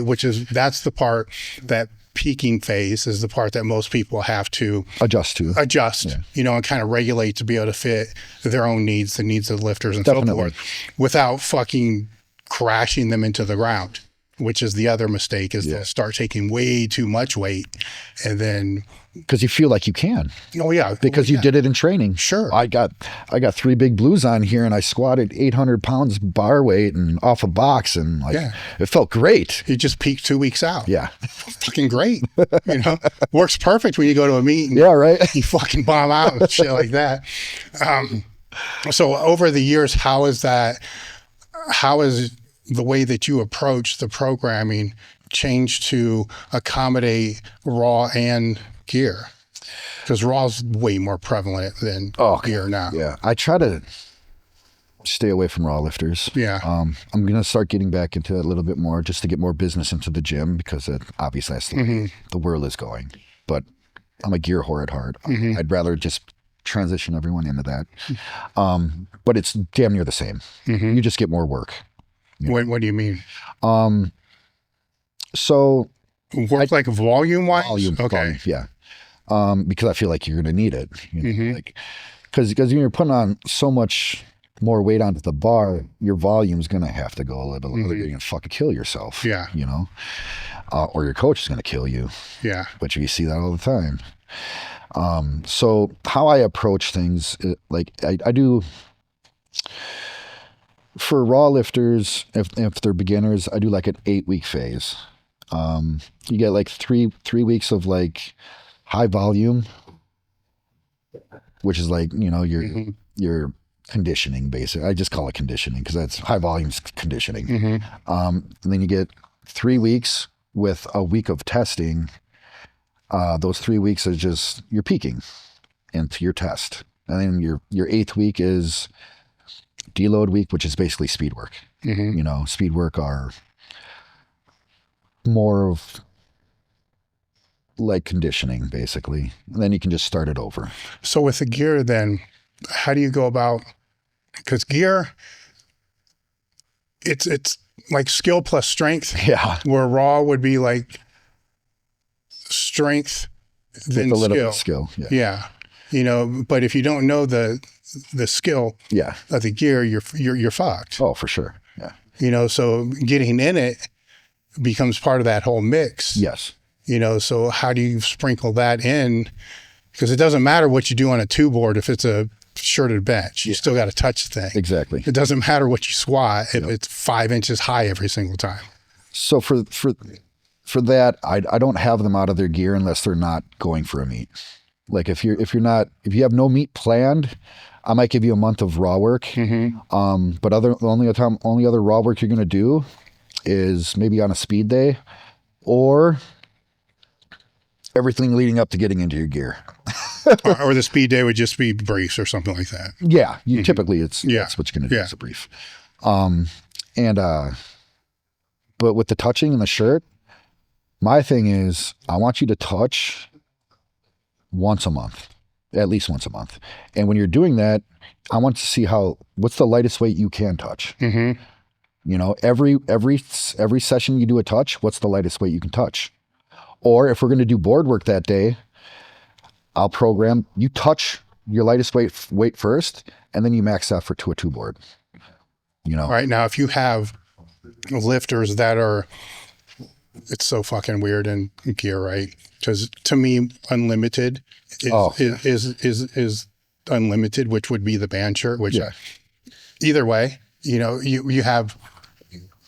But just the APF now, right? The APF, APO, WPF, or WPO is just band shirt, no band shirt. Yeah, poly. Everything else is band shirts, but you'll have lifters that are going to compete in both. Yeah. How do you manage that dilemma? They can do whatever they want. Yeah. Why? Just training wise. I haven't messed with band shirt at all yet. Okay. None of my people want to. All right. So it's all that. Yeah, it's all poly. Okay. Right now, like nobody in my gym is doing it for any other reason than they just don't want to. Yeah. Like I do because I want to try a band shirt because it just looks like fun. And my shoulder's torn up. I might as well do something fun, you know. And well, it would adjust the training because you could be looking at potentially 200 pounds more. Exactly. Yeah. You know, so that has to be kind of worked in. Yeah. But if they have to peak for a meet, they can't use it. Then what good's that really going to help? Yeah. You know, outside of overload, which I'm not even really too sure that's even going to be the case. I did have one lifter that she liked to use it for overload, and her bench got better. Oh, really? Yeah, she got stronger.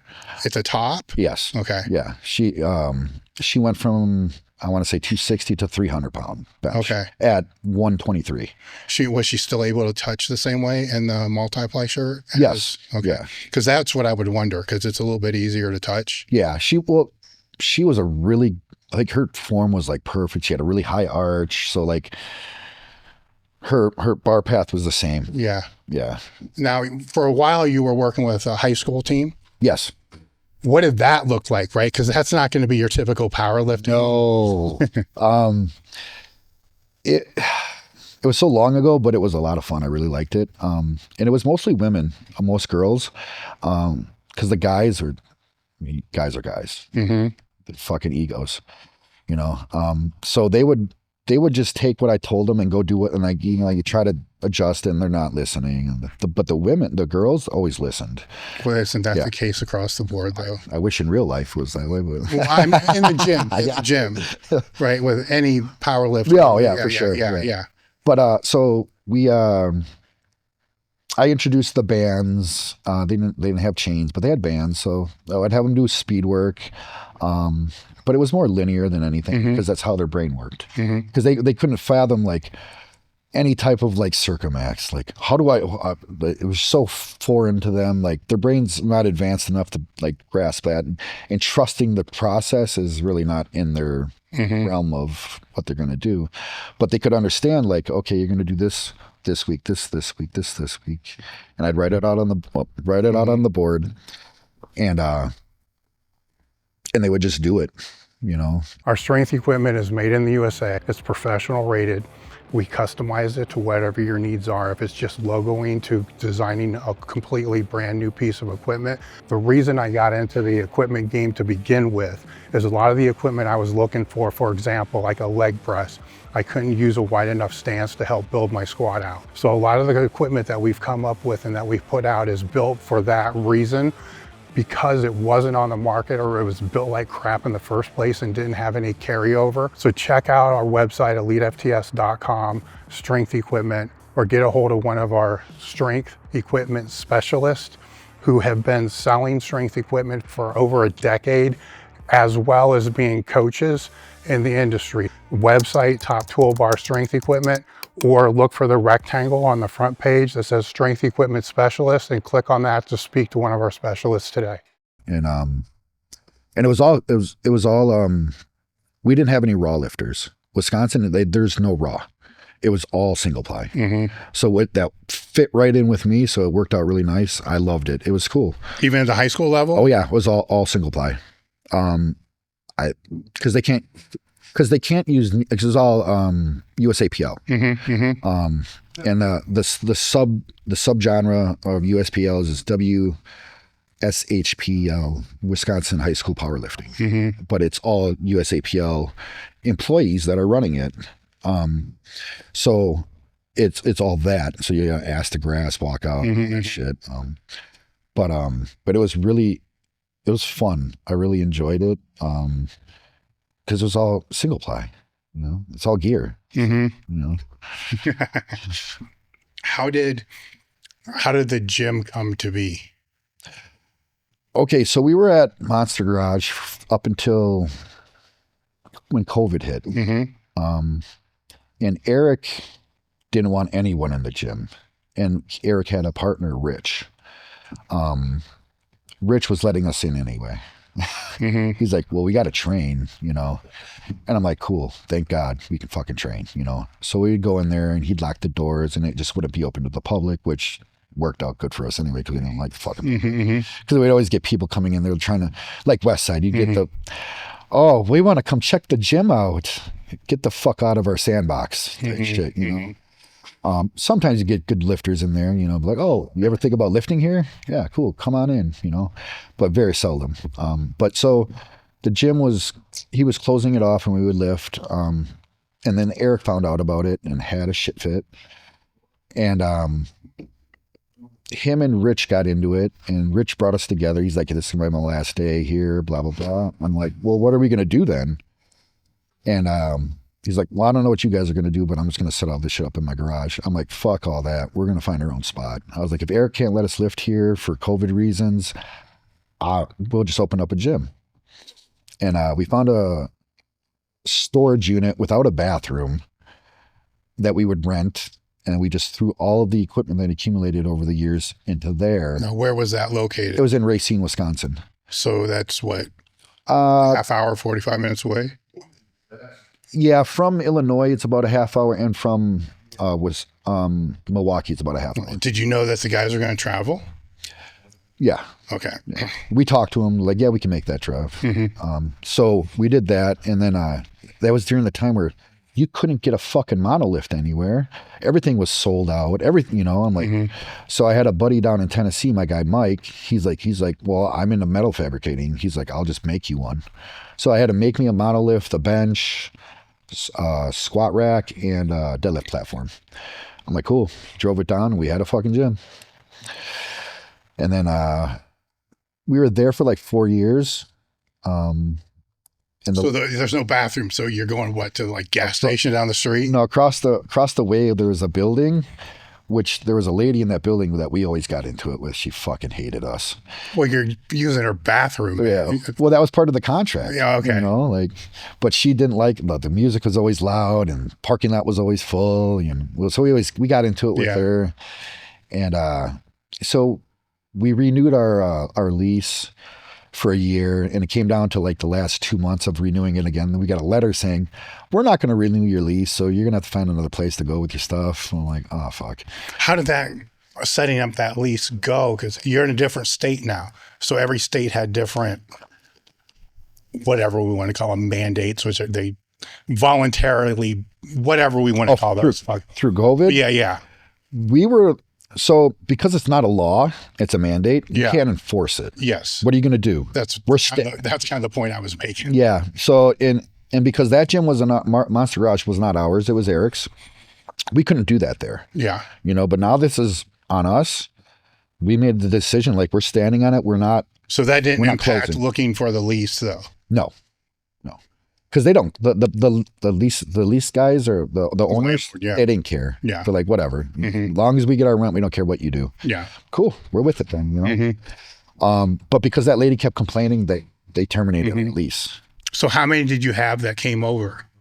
At the time, we had 20 people. Okay. Yeah. Was that enough to cover the bills? costs? No, not at all. We lost about $10,000 every year, which is fine. We had our own spot. I don't really. I'm like, yeah, it sucks losing money. I'm business oriented, so kind of like, I don't like this. But we have our own spot, and people are happy. Yeah. It was for the team anyway, like that. And so after we got out of that lease, now we're in a bigger spot. It's a little less than 5,000 square feet.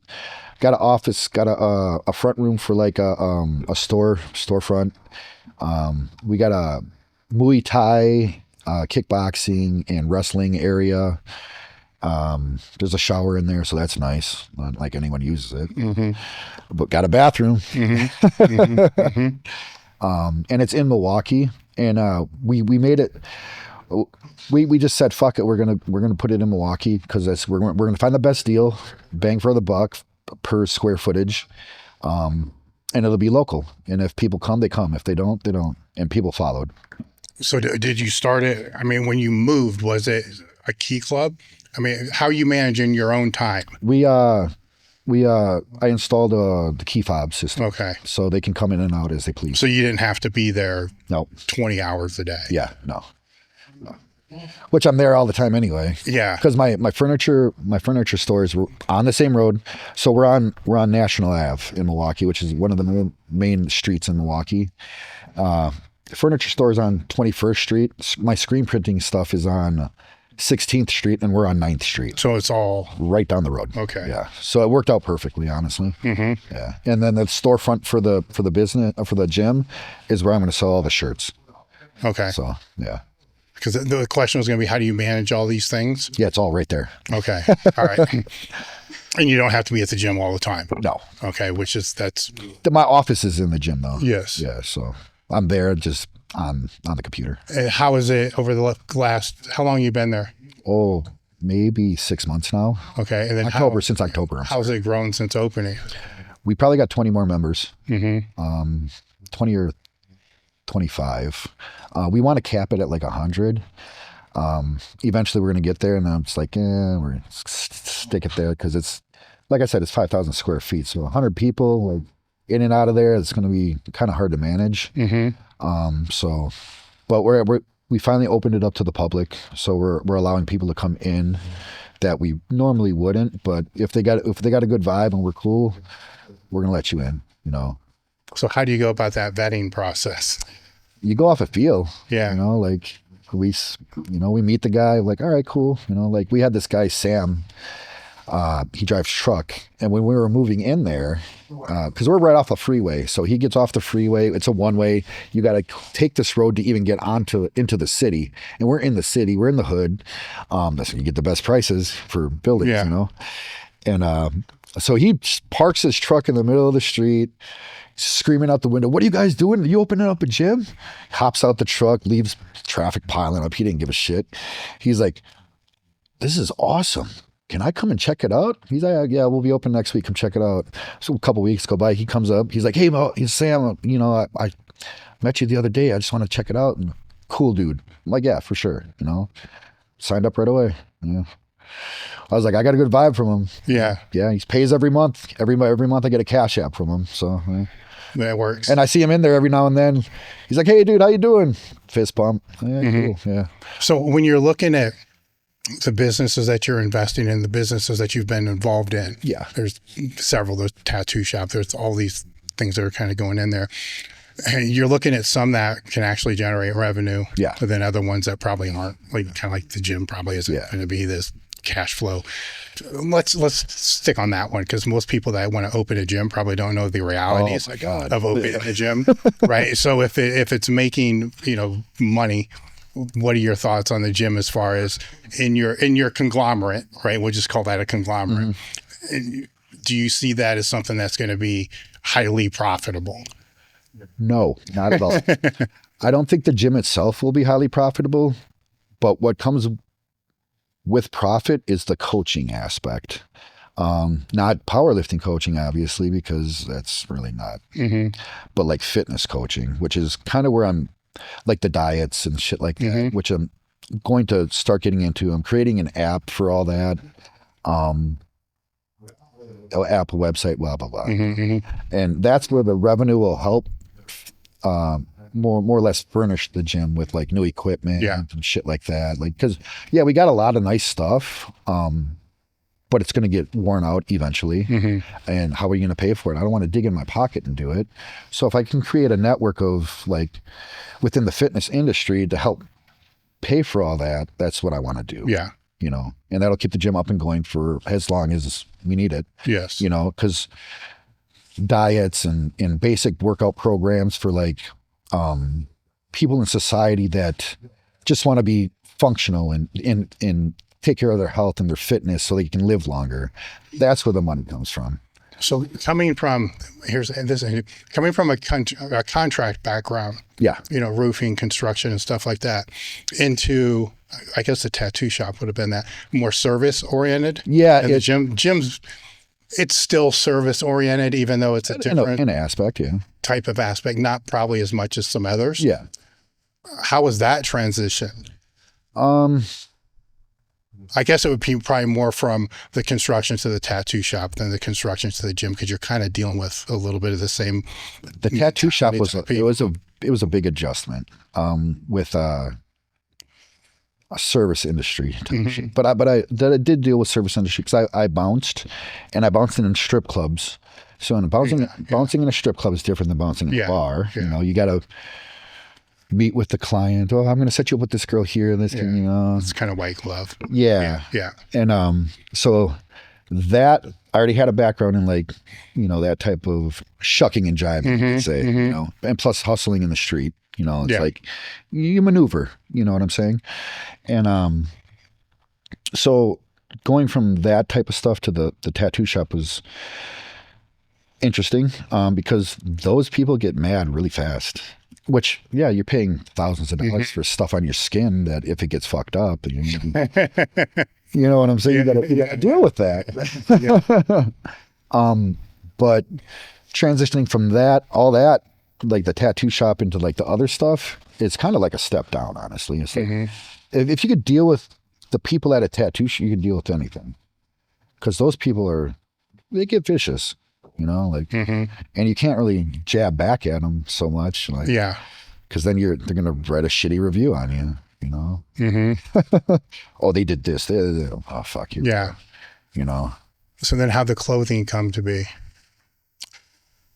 I just wanted to make my own shit. And you remember JB Boss? Yeah. Fucking awesome people. I'm friends with them. He comes out and sees me every now and then.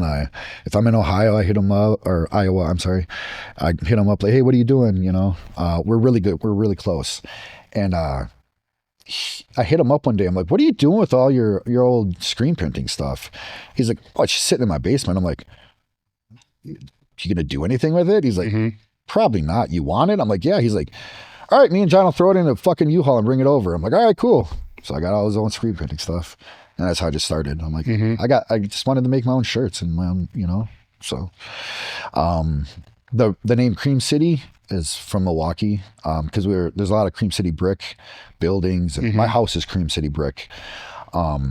So that's where that came from. Now with that company, is that just your own stuff, or are you printing for others? I have done other stuff. So the Showdown on the Storm, I did her shirts last year. I sponsored it. I did them all for free. I've done some of Connor Kowalski's shirts. You have them on Monday.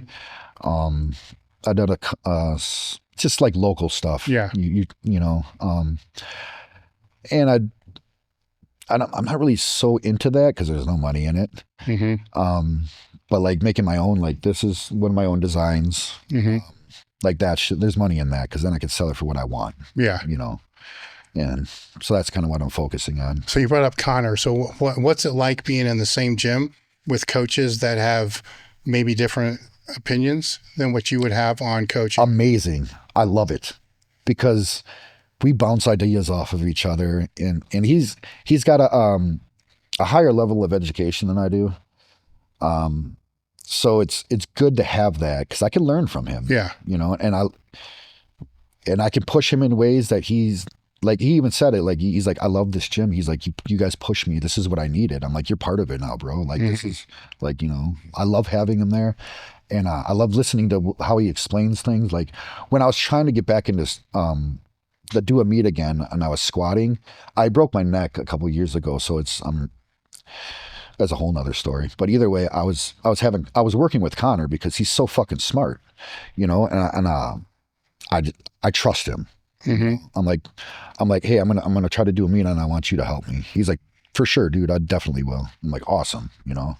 Hey guys, if you're enjoying what you're watching, make sure to take a moment to like, comment, and subscribe. I'm very open like that. I don't view people as like an enemy. Yeah. Like you're trying to steal clients from me. There's enough money and enough people around to like, we can do our own things and we can still be fucking cool. We can be friends. Like, you know, I don't look, you're like, you're not what word? Well, I mean, let's just kind of like lay this out. I mean, when you grow up having your friend getting shot in the fucking head, you know, having a debate about the best bench technique is kind of not that fucking relevant. Yeah. You get where I'm going? Sure. Now you can't say, you know, I broke my neck squatting and then just breeze over that by saying that's a whole other story without hearing the story. Oh. Oh, okay. We'll get into that story. I was training, this is 2017 or 2018 or 19. Yeah, 19. I threw three big blues on a straight bar, and I got up to like 5 or 6 plates on there, and I stood up with it, and I felt something in my neck just snap and crack, and my whole body just shut down, and it was excruciating pain. And I'm like, what the fuck happened?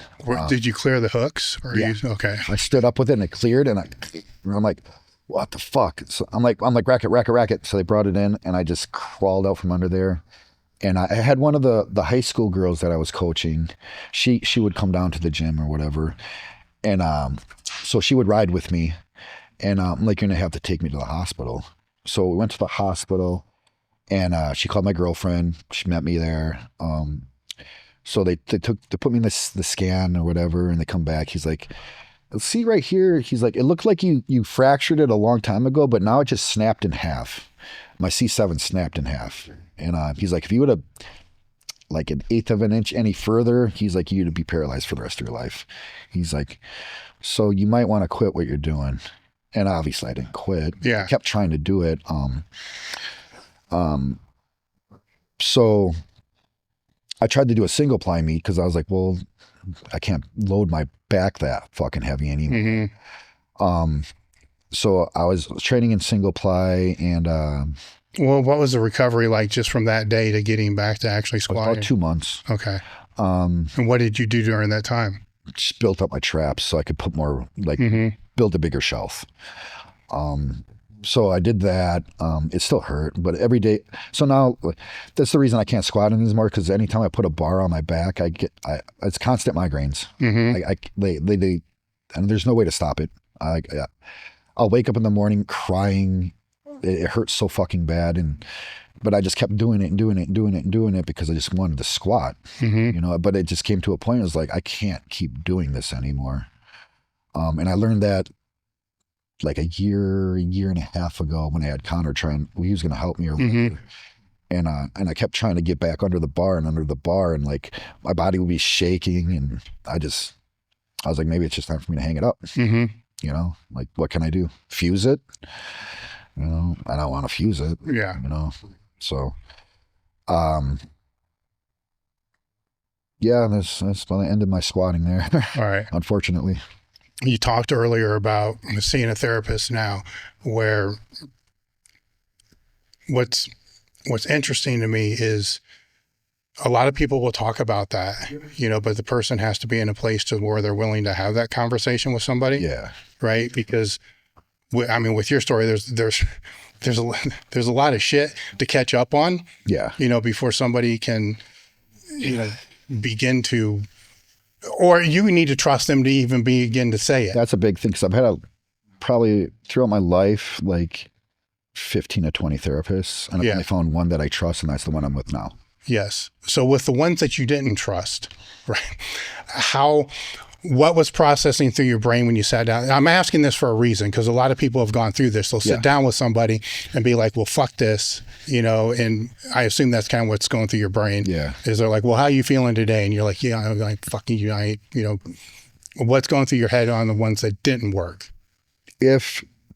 So a lot of it came down to, if I'm sitting here, if I don't get a good vibe, like, we're vibing, this is good, you know, you're not doing this as an occupation. You're doing this because you genuinely want to know about people. You have content you want to share. Yeah. If I didn't feel that way about you, I wouldn't be here. Yeah. I'm very big on like character.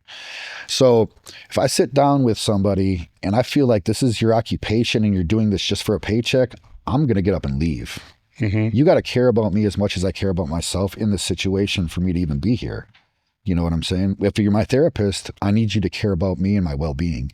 If I don't feel that you feel that way about me, I don't want to be here. If it's more of a paycheck than it is anything else for you, I don't want to be involved in this situation. I get it. You're getting paid for this, but I want to feel good about giving you my money. So what clicked with the person that you're with now? I don't honestly know it. The vibe. Like, she genuinely cared. Like, she checks up on me. Like when we were driving out here, I got a text message from her. She's like, hey, just checking in to see if you're doing okay. Don't ghost me. Because I never hit her. Like, she'll be like, hey, how are you doing today? And I just won't text her back. Because if I'm in a mood, I'm just like, oh. She's like, don't ghost me. I just want to check in to see if you're alive. So please tell me if you're doing okay or not. So I hit her back, yeah, I'm alive. She's like, all right, cool. You ghosted and get me today. I'm like, all right, thanks. You know, and she doesn't have to do that. Like, she didn't get paid to text me, you know. And I have her personal line. I don't like, she has obviously a business line, a personal line. So I know she cares. How did it start?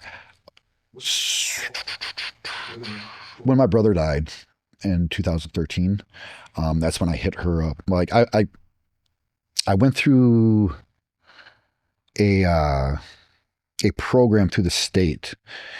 So she was funded by the state on, then I met with her, and like right off the gate, I just had a really good vibe from her. She's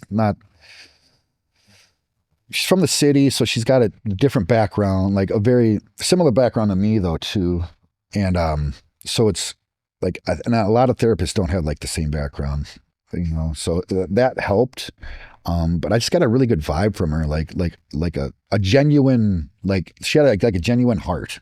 You know what I'm saying? And I'm big on that. Like I can pretty much vet a lot of people out, like just by like sitting with you for like 2 minutes, like, I don't want to fuck with this dude, So that's what brought me into her.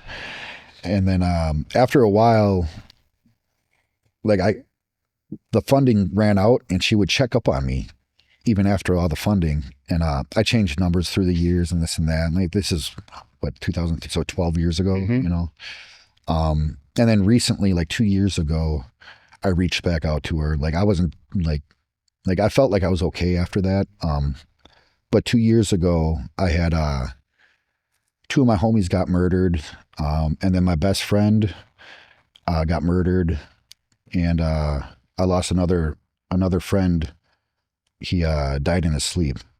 So all that compounded, and I had a lot of other issues going on at the time. Like I didn't even know her number. I didn't know I don't know even how to get a hold of her. And so I scoured the internet. I didn't even remember her name. So I went on like a therapist database, just searching through pictures. And I'm like, that's her. I swear to God, this is how it fucking happened. I'm like, that's her. And I hit her up. She's like, I emailed her. I'm like, I don't know if you remember me, blah, blah, blah. But I really need to talk to somebody. And so she hit me back. She's like, I do remember you. She's like, when can you meet? Yeah. And she met me for free.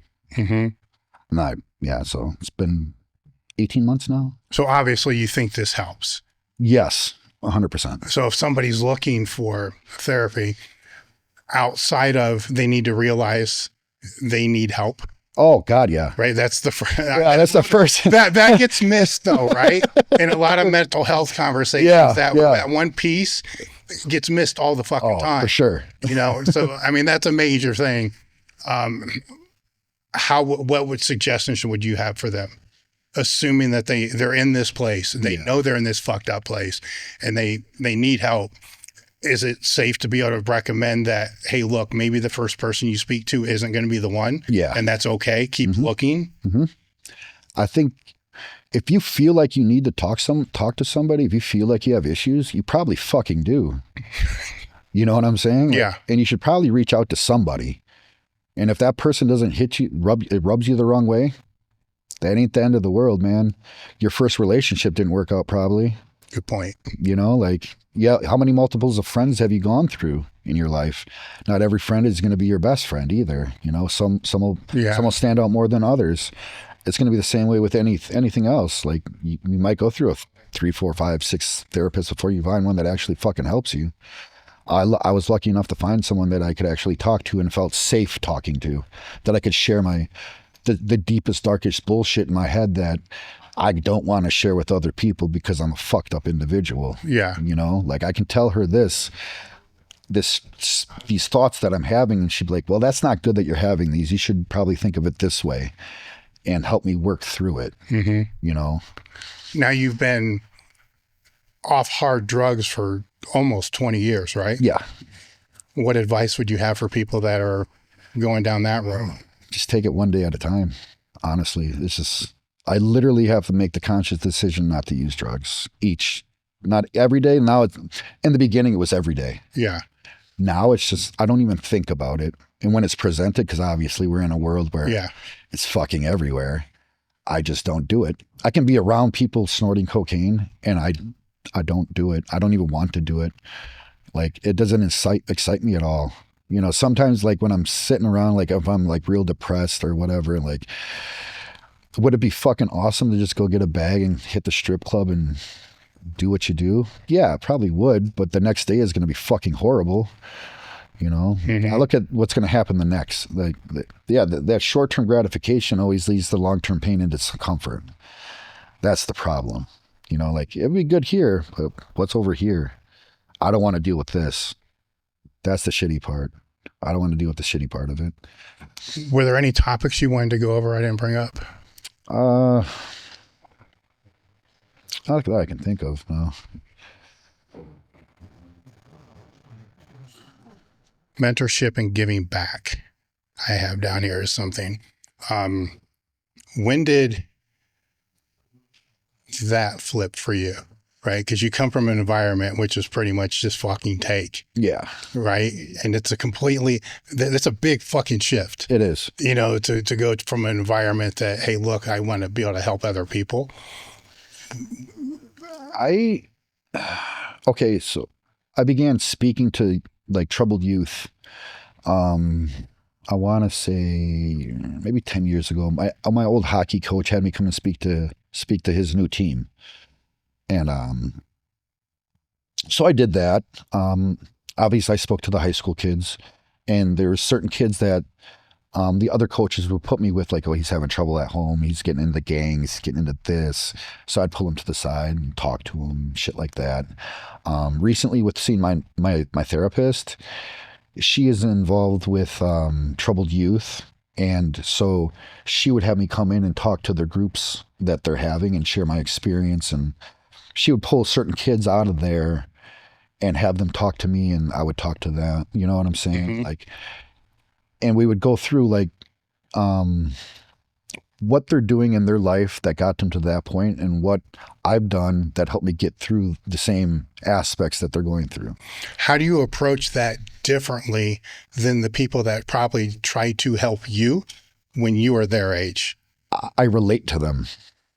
And the people that were trying to help you didn't? No. Okay. So how do you do that? There was one person that actually did relate to me when I was in St. Emilian's Lakeside, the group home. His name was Juan Lopez, but he was from the street that came up out of that shit. And so I could relate to him. You know what I'm saying? So that's how I approach them in comparison to I approached the kids like Juan approached me. Just trying to be your friend. So you still remember what it's like to be on the other side of the table. 100%. Yeah. Which I think is a key aspect. Even with this whole powerlifting shit. You know, as I've gotten older, I now find myself on the other side of the table of the old fuckers that were trying to tell me what to do. But I still remember what I was thinking. Yep. Like, fucking old man, you can't even lift anything anymore. Right. You know, what the fuck are you talking about? You know, it's delayed gratification. Fuck off. I want this now. Yeah. Right. And every power lifter still wants it now. No matter how much they all say, look, this is a long-term journey. It's delayed gratification. Every one of these motherfuckers will do whatever they can do to be able to add 50 pounds on a lift within the next 8 weeks. Yep. All of them. So it's kind of being a fucking hypocrite, you know, when they say those 100%. Things. But it's true. Like, we all understand it's true. But we learned this through experience. We learned it from experience, but we still understand the trap. Yeah. You know, and I think that being able to relate, you know, even if it's the drug addiction or the crime or whatever, it's the same thing. Yeah. And when you realize it is still a fucking trap. It is. And everybody's still doing it. Everything relates to everything. Yeah. Yes. Yes. How have you been able to take all these learning experiences to be able to apply them to what you see your future look like? Oh, man. That's a good question.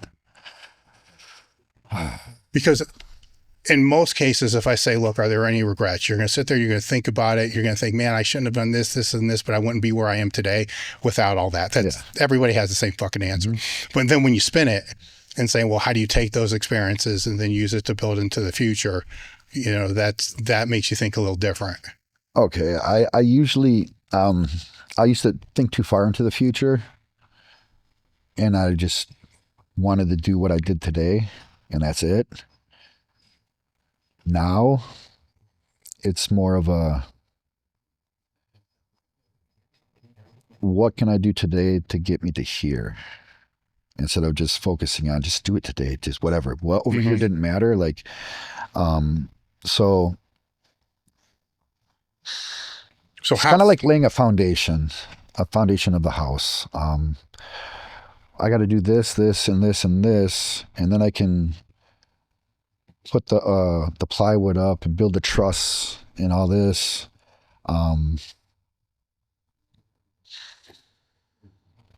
More or less, go with how I feel. So you don't think I know what the plan is, and and I let my heart take me to where it is now. So you don't think too far in the future. Yeah. Because it's hard to make that a metrics to be able to support it. Yeah. You think far enough in the future that you can actually know what the steps are. Yes. Right. And because those steps change. Oh, for sure. Yeah. Weather can change how long it's going to take for the foundation to be laid. Yeah. Right. Optimally, it's only going to take a month, whatever it's going to be, optimally, which never fucking happens. Right. Right. Sometimes it can be sooner. Yeah. Rare, but sometimes it can be sooner. And I'm the type of guy that like, I rush into things and then it can fall apart. So like I have to literally slow myself down, like take a step back and be like, okay, well, why don't I just focus on this thing here tomorrow? And I can focus on this thing here the next day. I just take it a day at a time. And like, I know where I want to be. I know where I want to go with certain things. But like, so with like, I'll use this for an example. I hired a guy to build the app for the nutrition and all this other stuff. And he is one of those, coaches, whatever, like a fitness coach, this and the push. And I'm like, I'm not to that step yet. I got to take a step back so I can build this and then we can jump into this. He's like, we can just go. I'm like, I don't want to fumble over my own feet. Like I got to slowly do this, otherwise I'm going to rush it and fuck it all up. Yeah. And I won't retain the information either. It's like breezing through a book, but you retain nothing. I want the information. I don't want to just breeze through shit. Because if I breeze through everything, what did I retain? Yeah. I want to retain the information. So what's the best way people can follow you, find you?